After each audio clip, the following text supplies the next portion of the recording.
In today's video, I'm going to teach you how to backtest in Thinkorswim.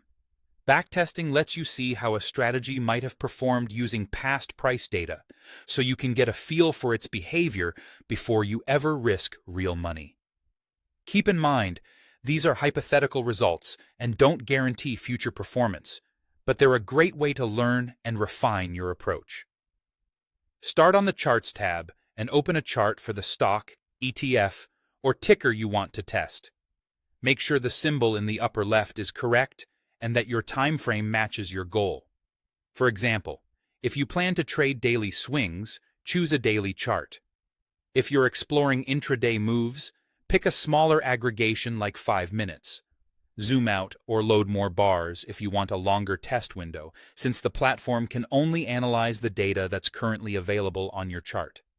Next, go to the top menu and click Studies, then select Edit Studies. This opens the editor where you manage indicators and strategies.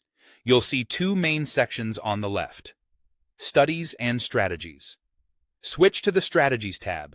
This is where Thinkorswim keeps the built-in backtesting tools. If you don't see it at first glance, look for the tab along the left side panel and click it to bring up the list. From here, choose a built-in strategy to apply. A classic example is the moving average crossover.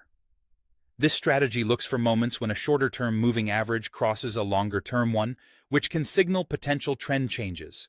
After you select it, you'll see input settings such as the fast and slow lengths. You can leave the defaults to get started or adjust them to better fit your time frame and ticker. Shorter lengths tend to react faster, but can generate more signals. Longer lengths smooth the noise but may respond more slowly.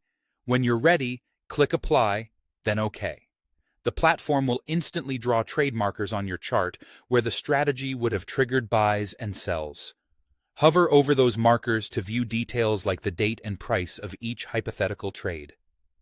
If you don't see any trades, try loading more history, changing the time frame, or confirming the strategy is actually added to the chart in the lower panel. Take a moment to scroll through the chart and observe how the entries and exits align with the price action. Notice whether signals cluster during choppy periods or track well during trends. That context is crucial for deciding if a strategy fits your style. And that's it, your first backtest in Thinkorswim, visualized right on the chart.